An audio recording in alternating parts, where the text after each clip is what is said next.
എല്ലാവർക്കും സ്വാഗതം. നമ്മൾ ഇന്ന് ആ, Kerala account board volume 1 previous question ആണ് വീണ്ടും ഡിസ്കസ് ചെയ്യുന്നത്. നമ്മൾ നേരെ ചോദ്യത്തിലേക്ക് കടക്കാം. ആദ്യത്തെ ചോദ്യം, പൊതുമരാമത്ത് വകുപ്പിന്, അതായത് PWDക്ക് വേണ്ടിയിട്ട് മറ്റൊരു സിവിൽ വകുപ്പ് ഏറ്റെടുക്കുന്ന ഭൂമിയുടെ വില ആരുടെ അക്കൗണ്ടിലാണ് ഡെബിറ്റ് ചെയ്യേണ്ടത്? മനസ്സിലായല്ലോ ചോദ്യം. PWDക്ക് വേണ്ടിയിട്ടാണ് ഒരു സിവിൽ വകുപ്പ് ഭൂമി ഏറ്റെടുക്കുന്നത്. ഇപ്പോൾ ലാൻഡ് അക്വിസിഷനോ അങ്ങനെയുള്ള വകുപ്പുകളൊക്കെ ഉണ്ടല്ലോ. അപ്പോൾ അങ്ങനെ ഏറ്റെടുത്തു കഴിഞ്ഞാൽ അത് ഏറ്റെടുക്കുന്ന ഭൂമിയുടെ വില ആരുടെ അക്കൗണ്ടിലാണ് ഡെബിറ്റ് ചെയ്യേണ്ടത്? അത് PWD ഏത് നിർമ്മാണ പ്രവർത്തനത്തിന് വേണ്ടിയാണോ ഭൂമി ഏറ്റെടുത്തത് ആ നിർമ്മാണത്തിന്റെ ചെലവിന്റെ ഭാഗമായിട്ട് പൊതുമരാമത്ത് വകുപ്പിന്റെ അക്കൗണ്ടിലാണ് അത് രേഖപ്പെടുത്തേണ്ടത്. കാരണം പൊതുമരാമത്ത് വകുപ്പിന് വേണ്ടിയിട്ടാണ് ഈ സിവിൽ വകുപ്പ് ഭൂമി ഏറ്റെടുത്തത്. ഇപ്പൊ സർക്കാർ നടപടിക്രമം അനുസരിച്ച് ഒരു വകുപ്പ് മറ്റൊരു വകുപ്പിന് വേണ്ടി ഭൂമി ഏറ്റെടുക്കുമ്പോൾ ആ ഭൂമിയുടെ ഉടമസ്ഥാവകാശം ആർക്കാണോ അവരുടെ അക്കൗണ്ടിലേക്കാണ് ആ ചെലവ് വകയിരുത്തുന്നത്. അപ്പൊ ഇവിടെ ഭൂമി ഏറ്റെടുക്കുന്നത് പൊതുമരാമത്ത് വകുപ്പിന്റെ നിർമ്മാണ പ്രവർത്തനങ്ങൾക്കായതിനാല് ഭൂമിയുടെ വിലയും ആ നിർമ്മാണ പദ്ധതിയുടെ ഭാഗമായുള്ള ചെലവായി തന്നെ കണക്കാക്കുക ചെയ്യുന്നത്. ഓക്കെ, അടുത്ത ചോദ്യം, നിയമപരമായി ഈടാക്കാവുന്ന ഫീസുകളും തീരുവകളും ആര് അടയ്ക്കണം? നിയമപരമായി ഈടാക്കാവുന്ന ഫീസുകളും തീരുവകളും ആര് അടയ്ക്കണം?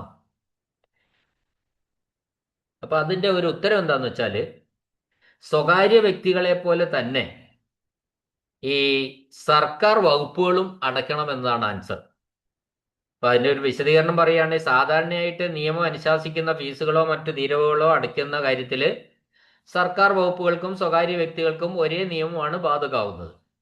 അപ്പോൾ സർക്കാർ സ്ഥാപനങ്ങളാണെന്നത് കൊണ്ട് മാത്രം അവർക്ക് ഇത്തരം നിയമപരമായ ഫീസുകളിൽ നിന്ന് ഒഴിവാകാൻ കഴിയില്ല.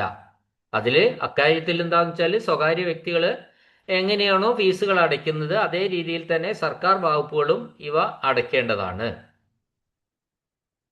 അടുത്ത ചോദ്യം, ഗവൺമെന്റിന്റെ ഒരു വകുപ്പ് മറ്റൊരു വകുപ്പിന് നൽകാനുള്ള തുകകൾ സാധാരണയായിട്ട് എങ്ങനെയാണ് നൽകേണ്ടത്?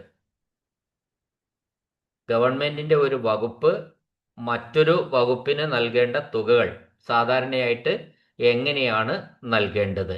അത് സാധാരണഗതിയിൽ ഏത് വിധത്തിൽ ബാങ്ക് ട്രാൻസ്ഫർ വഴിയാണ് ചെയ്യുന്നത്.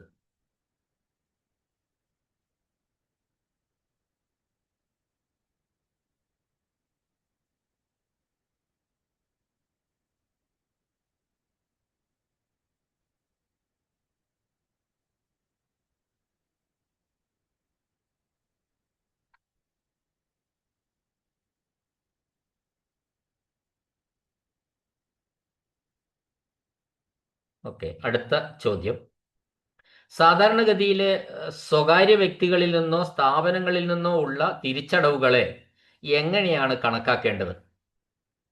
സാധാരണഗതിയിൽ സ്വകാര്യ വ്യക്തികളിൽ നിന്നോ സ്ഥാപനങ്ങളിൽ നിന്നോ ഉള്ള തിരിച്ചടവുകളെ എങ്ങനെയാണ് കണക്കാക്കേണ്ടത്? അത് തിരിച്ചടവ് എന്തായിട്ടാണ്? റവന്യൂ ആയിട്ടാണ്, റവന്യൂ വരവ് ആയിട്ടാണ് കണക്കാക്കുന്നത്.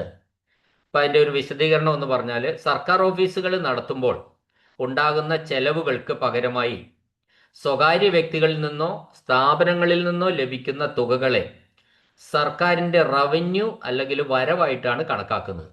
ഒരു നിശ്ചിത കാലയളവിൽ സർക്കാരിന് ലഭിക്കുന്ന വരുമാനമായാണ് ഇത്തരം തുകകളെ കണക്കിലെടുക്കുന്നത്. അതാണ് അതിനെ സംബന്ധിച്ച് പറയാനുള്ളത്. അപ്പോൾ സ്വകാര്യ വ്യക്തികളിൽ നിന്നോ സ്ഥാപനങ്ങളിൽ നിന്നോ ഉള്ള തിരിച്ചടവുകളെ സാധാരണഗതിയിൽ റവന്യൂ വരവായിട്ടാണ് കണക്കാക്കുന്നത്. അടുത്ത ചോദ്യം, ഒരേ ഗവൺമെന്റിന്റെ വിവിധ വകുപ്പുകൾ തമ്മിലുള്ള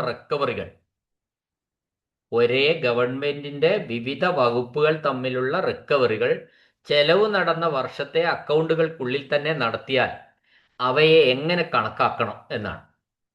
ഒരേ ഗവൺമെന്റിന്റെ വിവിധ വകുപ്പുകൾ തമ്മിലുള്ള റിക്കവറികളാണ്. ചെലവ് നടന്ന വർഷത്തെ അക്കൗണ്ടുകൾക്കുള്ളിൽ തന്നെ നടത്തിയാൽ അത് മൊത്തം ചെലവിൽ നിന്നുള്ള കുറവായിട്ട്, അത് ഡിഡക്ഷൻ ഫ്രം ഗ്രോസ് എക്സ്പെൻഡിച്ചർ എന്ന രീതിയിലാണ് കണക്കാക്കേണ്ടത്.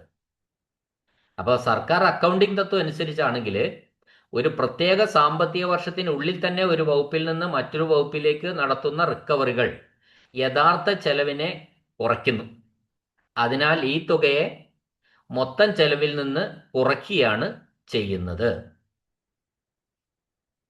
അടുത്ത ചോദ്യം, ട്രാൻസ്ഫർ സമയത്ത് നൽകുന്ന ശമ്പളം, യാത്രാബത്ത, ഇതിന്റെ പേയും ടിയും ഒക്കെ എന്നിവയുടെ അഡ്വാൻസുകൾ തിരിച്ചു പിടിക്കുന്നത് അക്കൗണ്ടുകളിൽ എങ്ങനെയാണ് രേഖപ്പെടുത്തുന്നത്? അപ്പോൾ ട്രാൻസ്ഫർ സമയത്ത് നമ്മൾ അഡ്വാൻസ് സാലറി കൊടുക്കാറുണ്ട്. ഇപ്പം അതൊന്നും ഇല്ല, മുൻകാലങ്ങളിലൊക്കെ അങ്ങനെ ഉണ്ടായിരുന്നു. ടി ഐയും ശമ്പളവും മുൻകൂർ കൊടുക്കും, അഡ്വാൻസ് ആയിട്ട് കൊടുക്കും, എന്നിട്ട് അത് തിരിച്ചു പിടിക്കുക ചെയ്യുക. അത് ഈ അക്കൗണ്ടുകളിൽ എങ്ങനെയാണ് രേഖപ്പെടുത്തുന്നതാണ്. അപ്പോൾ അത് അക്കൗണ്ടുകളിൽ അവയെ നെഗറ്റീവ് എക്സ്പെൻഡിച്ചർ അല്ലെങ്കിൽ നെഗറ്റീവ് ചെലവ് അല്ലെങ്കിൽ മൈനസ് എക്സ്പെൻഡിച്ചർ ആയിട്ട് കണക്കാക്കും. അഡ്വാൻസ് തുകകൾ തിരിച്ചു പിടിക്കുമ്പോൾ അവയെ പുതിയ വരുമാനമായി കണക്കാക്കുന്നില്ല, പകരം നേരത്തെ ചെലവഴിച്ച തുകയുടെ തിരിച്ചുവരവായിട്ട് കണ്ട് ബന്ധപ്പെട്ട ഹെഡിൽ നിന്ന് കുറവ് ചെയ്യുന്നു. ഇത് ഏത് വർഷം നടന്നാലും ശരി, റിക്കവറി നടക്കുന്ന വർഷം ഏതായാലും അത് അങ്ങനെ തന്നെയാണ്, ബാധകമാണ്. അപ്പോൾ നമുക്ക് ഈ നെഗറ്റീവ് എക്സ്പെൻഡിച്ചർ ഒന്നുകൂടി ഒന്ന് വിശദമാക്കേണ്ടതായിട്ടുണ്ട്. ഇവിടെ പറഞ്ഞ നെഗറ്റീവ് എക്സ്പെൻഡിച്ചർ അഥവാ മൈനസ് എക്സ്പെൻഡിച്ചർ എന്ന് പറയുന്നത് എന്താണ് എന്ന്. അപ്പോൾ ചെലവ് കുറയുക, അതായത് റിഡക്ഷൻ ഇൻ എക്സ്പെൻഡിച്ചർ, സാധാരണയായിട്ട് ഒരു ബജറ്റിലോ കണക്കിലോ മുൻകൂട്ടി നിശ്ചയിച്ച ചെലവിൽ നിന്ന് കുറവുണ്ടാവുമ്പോൾ അതിനെ നെഗറ്റീവ് ചെലവ് എന്ന അർത്ഥത്തിൽ, മൈനസ് എക്സ്പെൻഡിച്ചർ എന്ന അർത്ഥത്തിൽ കാണാറുണ്ട്. അതായത് ചെലവാകുമെന്ന് കരുതിയ തുകയിൽ വന്ന കുറവ്. അപ്പോൾ ചെലവ് കുറയുക, സാധാരണയായിട്ട് ഒരു ബജറ്റിലോ കണക്കിലോ മുൻകൂട്ടി നിശ്ചയിച്ച ചെലവിൽ നിന്ന് കുറവുണ്ടാകുമ്പോൾ അതിനെ മൈനസ് എക്സ്പെൻഡിച്ചർ എന്ന നിലയിൽ കാണാറുണ്ട്. ഞാൻ ഒരു എക്സാമ്പിൾ വെച്ചിട്ട് പറയാം, അന്നേരം മനസ്സിലാവും. ഒരു കുടുംബം, ഒരു ഫാമിലിയിൽ മാസം തോറും വൈദ്യുതി ബില്ലിനായിട്ട് 1000 രൂപ ചെലവാക്കുമെന്ന് ബജറ്റ് തയ്യാറാക്കി. ഒരു ബജറ്റ് തയ്യാറാക്കിയിട്ട് മുമ്പോട്ട് കൊണ്ടുപോകുന്ന ഒരു കുടുംബമാണ്. അവർ തയ്യാറാക്കിയ ബഡ്ജറ്റിൽ വൈദ്യുതി ബില്ലിനായിട്ട് എല്ലാ മാസവും 1000 രൂപ ചെലവാക്കുമെന്നാണ് ബജറ്റ് തയ്യാറാക്കിയത്. എന്നാൽ കൃത്യമായ, വീട്ടുകാർ വളരെ കർശനമായ പിടുത്തം പിടിച്ചു, വളരെ കൃത്യമായ ആസൂത്രണം വഴി അത് 700 രൂപയായിട്ട് കുറഞ്ഞു, 1000 ചെലവായില്ല. ഇവിടെ ആ മാസത്തെ വൈദ്യുത ചെലവില് 300 രൂപയുടെ നെഗറ്റീവ് ചെലവ്, അതായത് മൈനസ് എക്സ്പെൻഡിച്ചർ ഉണ്ടായി എന്ന് നമുക്ക് പറയാം. മനസ്സിലായിട്ടുണ്ടാവുമല്ലോ, ഇതാണ് മൈനസ് എക്സ്പെൻഡിച്ചർ. നമ്മൾ നേരത്തെ കണക്ക് കൂട്ടിയതിൽ നിന്നും അത്രയും ചെലവായില്ല, അതിൽ നിന്നുണ്ടാവുന്ന കുറവിനാണ് നമ്മൾ മൈനസ് എക്സ്പെൻഡിച്ചർ എന്ന് പറയുന്നത്.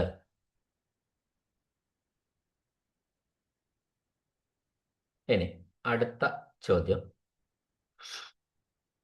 ഒരു പ്രത്യേക തുക റവന്യൂ വരവ് ആണോ അതോ ചെലവിൽ നിന്നുള്ള കുറവാണോ എന്ന് തീരുമാനിക്കുന്നത് ആരാണ്? ഒരു പ്രത്യേക തുകയുടെ റവന്യൂ വരവാണോ ആ തുക, അതോ ഡിഡക്ഷൻ ഫ്രം എക്സ്പെൻഡിച്ചർ ആണോ എന്ന് തീരുമാനിക്കുന്നത് ആരാണ്? അത് കൺട്രോളർ ആൻഡ് ഓഡിറ്റർ ജനറൽ ആണ്. ഇപ്പൊ അതിന്റെ പറ്റി പറഞ്ഞാല്, നമുക്ക് ഒരു സർക്കാർ അക്കൗണ്ടുകളിൽ ഒരു തുക വരവായിട്ടാണോ, അത് വരവായിട്ടാണെന്ന് വെച്ചാൽ റവന്യൂ ആയിട്ടാണോ, അതോ ചെലവിൽ നിന്നുള്ള കിഴിവായിട്ടാണോ, അല്ലെങ്കിൽ ഡിഡക്ഷൻ ഫ്രം എക്സ്പെൻഡിച്ചർ രേഖപ്പെടുത്തേണ്ട എന്ന കാര്യത്തിൽ തർക്കങ്ങൾ ഉണ്ടായാൽ അത് തീരുമാനിക്കാനുള്ള അന്തിമ അധികാരം CAG-ക്കാണ്.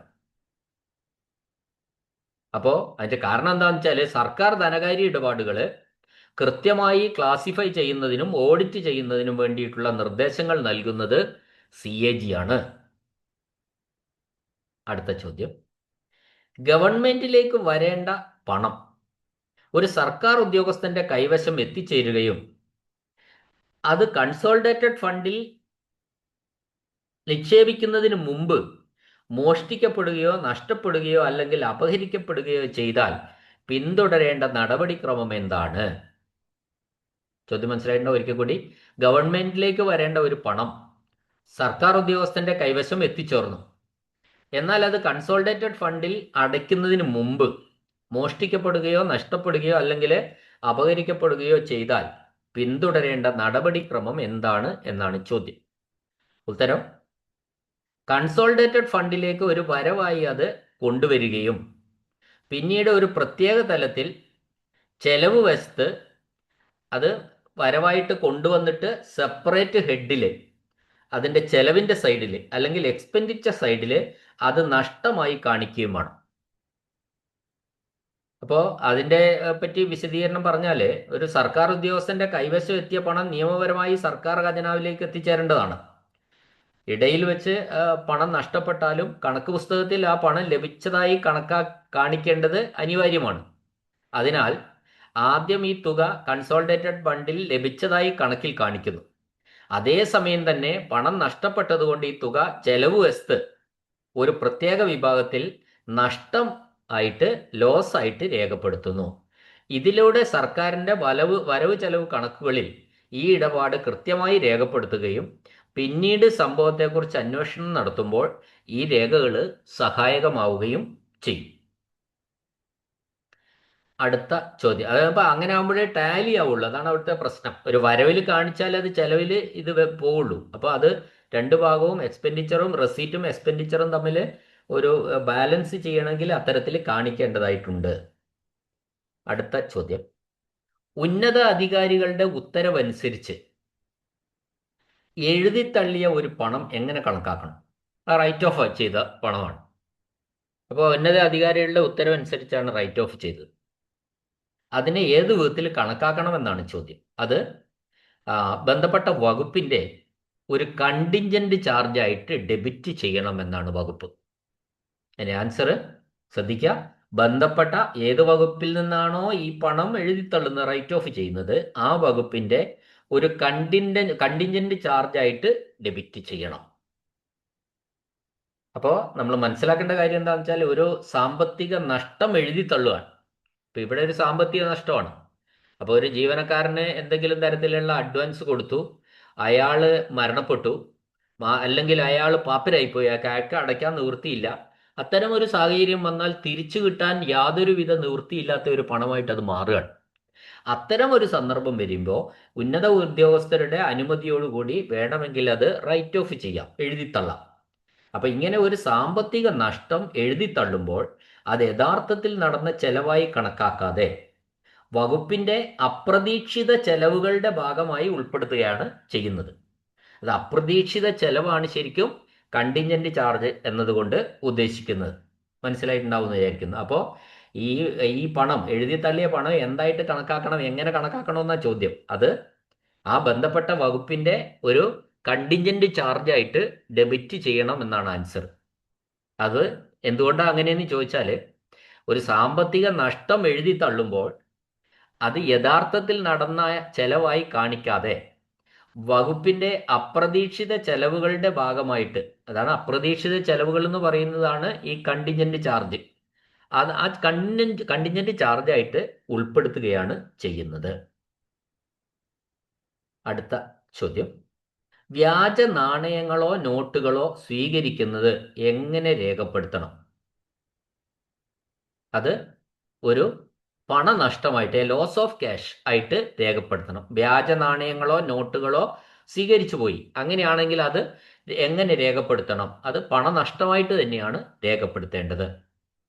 അപ്പോൾ വ്യാജ നാണയങ്ങളോ വ്യാജ നോട്ടുകളോ കൈപ്പറ്റുന്നത് യഥാർത്ഥത്തിൽ യഥാർത്ഥ പണം ഖജനാവിലേക്ക് ലഭിക്കാത്ത ഒരവസ്ഥയാണ്, അല്ലേ? അപ്പോൾ അതിനാൽ കണക്കുകൾ ഒത്തു നോക്കുമ്പോൾ ഉണ്ടാകുന്ന പണത്തിൻ്റെ കുറവായിട്ട് തന്നെയാണ് ഇത് രേഖപ്പെടുത്തുന്നത്. അപ്പോൾ അത് ലോസ് ഓഫ് ക്യാഷ് ആണ്, അല്ലേ? അതായത് വ്യാജ നോട്ടുകളോ നാണയങ്ങളോ കൈപ്പറ്റിയാൽ അത് ഖജനാവിലേക്ക് യഥാർത്ഥത്തിൽ ആ പണം ലഭിക്കാത്ത അവസ്ഥയാണ് ഉണ്ടാവുന്നത്. അതിനാൽ കണക്കുകൾ ഒത്തു നോക്കുമ്പോൾ ഉണ്ടാവുന്ന പണത്തിൻ്റെ കുറവായിട്ട്, അതായത് ലോസ് ഓഫ് ക്യാഷ് ആയിട്ട് ഇത് രേഖപ്പെടുത്തണം. അടുത്ത ചോദ്യം, നഷ്ടം കണക്കിൽ ഉൾപ്പെടുത്തിയ അതേ വർഷത്തിനുള്ളിൽ എന്തെങ്കിലും തുക വീണ്ടെടുക്കുകയാണെങ്കിൽ അതെങ്ങനെ കാണിക്കണം?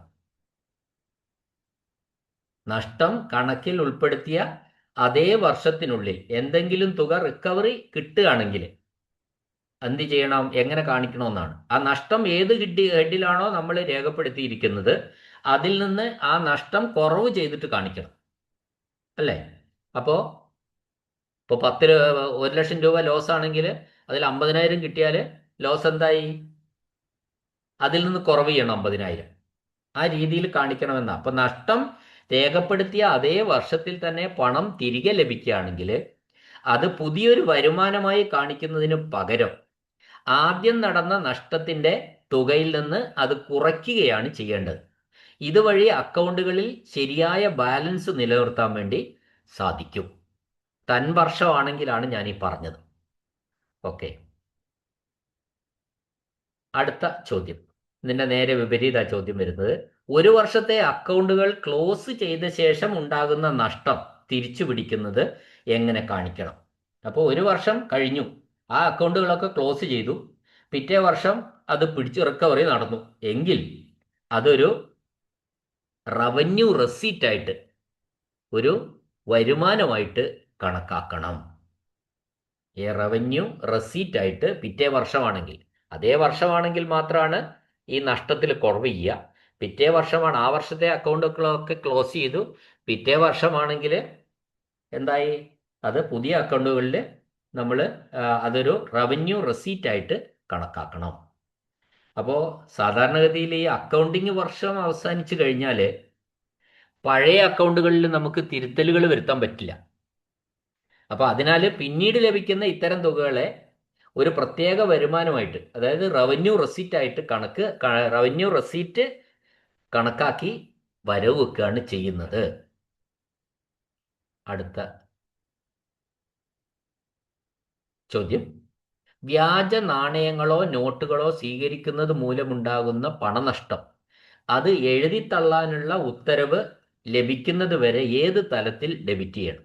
ഇപ്പം നമുക്കറിയാം, വ്യാജ നോട്ടുകളോ വ്യാജ നാണയങ്ങളോ നമ്മൾ സ്വീകരിച്ചു കഴിഞ്ഞാൽ ആ പണം ഖജനാവിലേക്ക് വന്നതായിട്ട് കണക്കാൻ പറ്റില്ല. അപ്പോൾ അതവിടെ ഒരു ക്യാഷ് ലോസ് ആണ് ഉണ്ടാവുന്നത്, പണനഷ്ടമാണ് അവിടെ ഉണ്ടാവുന്നത്. അപ്പോൾ ആ പണം നഷ്ടം എഴുതിത്തള്ളാൻ ഉള്ള ഉത്തരവ് വന്നാൽ മാത്രമേ അത് ആ പണനഷ്ടം എഴുതിത്തള്ളാൻ പറ്റുള്ളൂ. അപ്പോൾ അതുവരെ ഏത് തലത്തിലാണ് ഇത് ഡെബിറ്റ് ചെയ്യേണ്ടതെന്നാണ് ചോദ്യം. അത്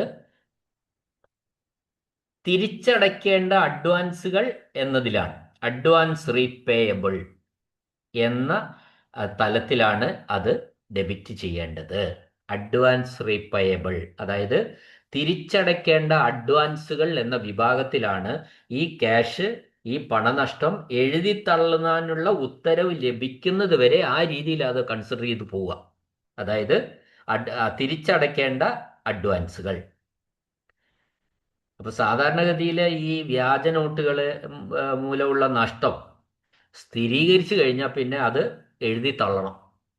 എന്നാൽ ആ നടപടിക്രമങ്ങൾ പൂർത്തിയാകുന്നത് വരെയും ആ തുകയുടെ ഉത്തരവാദിത്തം നിർണ്ണയിക്കുന്നത് വരെയും ഈ തുക ഒരു താൽക്കാലിക അക്കൗണ്ടിലേക്ക് മാറ്റി വെക്കുകയാണ് ചെയ്യുന്നത്. ആ താൽക്കാലിക അക്കൗണ്ട് എന്ന് പറയുന്നത് ഇവിടെ അഡ്വാൻസും റീപേയബിൾ എന്ന അക്കൗണ്ടിലേക്കാണ് മാറ്റിവെക്കുക. തിരിച്ചടയ്ക്കേണ്ട അഡ്വാൻസുകൾ എന്ന തലത്തിലാണ് അത് മാറ്റിവെക്കുന്നത്. അടുത്ത ചോദ്യം, ക്രമരഹിതമോ അസാധാരണമോ ആയ പേയ്മെന്റുകൾ, ക്രമരഹിതമോ അസാധാരണമോ ആയ പേയ്മെന്റുകൾ അക്കൗണ്ടുകളിൽ എങ്ങനെ കാണിക്കണം? അപ്പോൾ അത് സംബന്ധിച്ച് നമുക്ക് പറയാൻ പറ്റില്ല.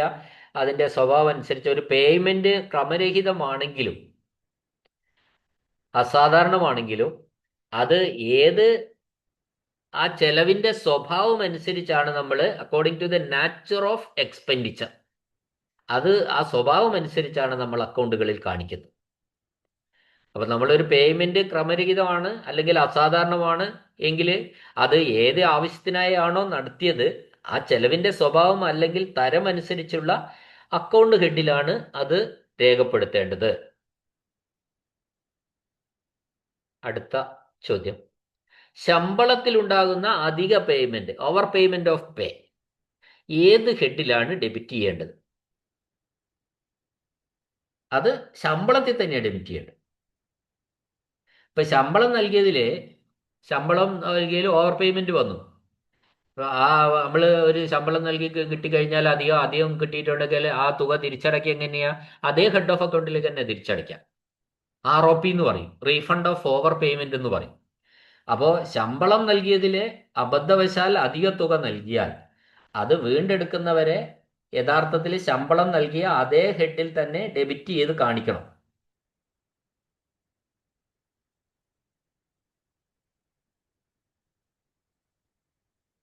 അപ്പോൾ ശമ്പളം അധികം നൽകിയിട്ടുണ്ടാവുന്ന അധിക പേയ്മെന്റ് അത് ഏത് ഹെഡിലാണ് അതേ ഹെഡിൽ തന്നെയാണ് ഡെബിറ്റ് ചെയ്തും കാണിക്കേണ്ടത്. ഒരു അടുത്ത ചോദ്യം, ഒരു വകുപ്പിൽ നഷ്ടങ്ങൾ അനിവാര്യമായ ഒരു സവിശേഷതയാണെങ്കിൽ അതെവിടെയാണ് രേഖപ്പെടുത്തുന്നത്? നഷ്ടങ്ങൾ, ഒഴിവാക്കാൻ പറ്റാത്ത നഷ്ടങ്ങൾ രേഖപ്പെടുത്തേണ്ടത് ആ വകുപ്പിന്റെ പ്രധാന ഹെഡിന്റെ കീഴിലാണ്. അതായത് major head of that department. സാധാരണഗതിയിൽ ഈ അക്കൗണ്ടിങ്ങിൽ ചില വകുപ്പുകളിൽ നഷ്ടങ്ങൾ സംഭവിക്കുന്നത് സ്വാഭാവികമാണ്. അത്തരം നഷ്ടങ്ങൾ വ്യക്തമായി തിരിച്ചറിയുന്നതിനായിട്ട് ആ വകുപ്പിന്റെ പ്രധാന ഹെഡിന് കീഴിൽ പ്രത്യേകമായിട്ട് അവ രേഖപ്പെടുത്തണം. അപ്പോൾ അങ്ങനെ രേഖപ്പെടുത്തിയാൽ അത് നഷ്ടങ്ങളുടെ കൃത്യമായ കണക്ക് സൂക്ഷിക്കാൻ വേണ്ടി സഹായിക്കുന്നു. അടുത്ത ചോദ്യം, അക്കൗണ്ടുകളിൽ എല്ലാത്തരം നഷ്ടങ്ങളും കുറവുകളും എവിടെയാണ് രേഖപ്പെടുത്തേണ്ടത്? അത് സെപ്പറേറ്റ് ഹെഡിലാണ് രേഖപ്പെടുത്തേണ്ടത്. Separate head. ഇപ്പൊ ഇവിടെ നമ്മൾ നേരത്തെ പറഞ്ഞു നഷ്ടങ്ങൾ അനിവാര്യമായ ഒരു സവിശേഷതയാണ്. അത് എവിടെയാണ് രേഖപ്പെടുത്തുന്നത് ചോദിച്ചാൽ മുഴുവൻ ഉത്തരം പറയുമ്പോൾ ആ വകുപ്പിന്റെ പ്രധാന ഹെഡിന്റെ കീഴിൽ സെപ്പറേറ്റ് ഡിസ്ക്രിപ്റ്റീവ് ഹെഡ് കൊടുത്തിട്ടാണ് ആ നഷ്ടം കാണിക്കുന്നത്. The major head of that department contain separate descriptive head. അത് തന്നെയാണ് ഇവിടെ വീണ്ടും വന്നിരിക്കുന്നത്. അപ്പോൾ അക്കൗണ്ടുകളിൽ ചോദ്യം ഇതായി, ഇപ്പോഴത്തെ ചോദ്യം ഇതാണ്, അക്കൗണ്ടുകളിൽ എല്ലാത്തരം നഷ്ടങ്ങളും കുറവുകളും എവിടെയാണ് രേഖപ്പെടുത്തേണ്ടതെന്നാണ് ഇവിടെ ചോദിച്ചിരിക്കുന്നത്. അതിൻ്റെ ആൻസർ സെപ്പറേറ്റ് ഹെഡുകൾക്ക് കീഴില്ല. മേജർ ഹെഡിന്റെ ചുവടെ സെപ്പറേറ്റ് ഹെഡ് ഉണ്ടാക്കി അവിടെയാണ് ലോസസ്, നഷ്ടങ്ങളും കുറവുകളും രേഖപ്പെടുത്തേണ്ടത്. അപ്പോൾ അതായത് സാമ്പത്തിക ക്രമീകരണങ്ങൾ നടത്തുമ്പോൾ, അഡ്ജസ്റ്റ്മെന്റ്സ് നടത്തുമ്പോൾ നഷ്ടങ്ങളോ കുറവുകളോ സംഭവിക്കുമ്പോൾ അവ മറ്റു ചെലവുകളുമായി കൂട്ടിക്കുഴയ്ക്കാതെ സെപ്പറേറ്റ് ഹെഡ്സ് അഥവാ പ്രത്യേക തലക്കെട്ടുകൾക്ക് കീഴിൽ രേഖപ്പെടുത്തണം.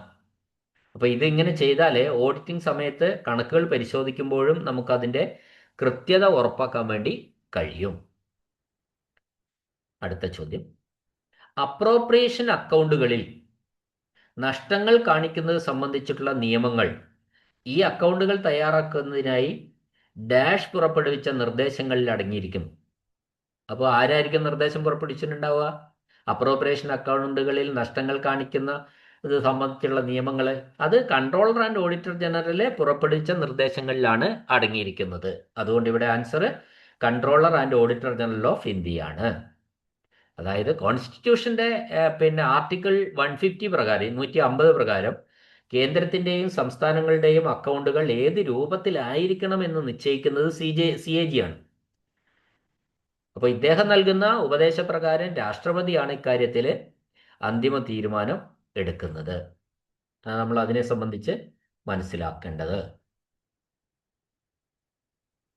ഇത്രയുമാണ് ഇതിൽ ഉള്ള ചോദ്യങ്ങൾ. ഞാനിവിടെ ഈ ക്ലാസ് അവസാനിപ്പിക്കുകയാണ്.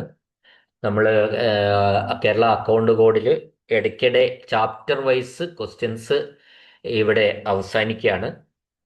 നിങ്ങൾ അടുത്ത ഇനിയുള്ള 24 എപ്പിസോഡുകളാണ് ഇതിനകത്ത് ഞാൻ ചെയ്തത്. ഇനി നമ്മൾ ക്വസ്റ്റ്യൻ പേപ്പറാണ് ഡിസ്കസ് ചെയ്യുക. ഇപ്പോൾ ക്വസ്റ്റ്യൻ പേപ്പർ ഡിസ്കസ് ചെയ്യുമ്പോൾ എന്താ ഇതിനകത്തുള്ള ഒരു പ്രശ്നം എന്ന് പറഞ്ഞാൽ നമ്മൾ കോൺസ്റ്റിറ്റ്യൂഷൻ ബേറാക്സ് ചെയ്തിട്ടില്ല. അപ്പോൾ ഹയർ ക്വസ്റ്റ്യൻ പേപ്പർ ഫുള്ളായിട്ട് ക്വസ്റ്റ്യൻ പേപ്പർ ഡിസ്കസ് ചെയ്യണമെങ്കിൽ നമ്മൾ ബേറാക്സ് കൂടി പറയേണ്ടി വരും. എന്നാൽ ലോവറിന് ബേറാക്സ് ഇല്ലതാനും. അങ്ങനെ ഒരു വ്യത്യാസമുണ്ട്. ലോവർ പേപ്പർ പരീക്ഷയ്ക്ക് ബേറാക്സ് ഇല്ല, ഹയറിന് ബേറാക്സ് ഉണ്ട്. കോൺസ്റ്റിറ്റ്യൂഷൻ്റെ ബേറാക്സ് ഉണ്ട്. നോക്കാൻ നമ്മൾ ലോവറിൻ്റെ ക്വസ്റ്റ്യൻ പേപ്പർ ചെയ്തു തുടങ്ങാം. ബേറാക്സ് കഴിയുമെങ്കിൽ അതും ചെയ്യാം. ഓക്കെ, ക്ലാസ് കേട്ട എല്ലാവർക്കും നന്ദി, നമസ്കാരം.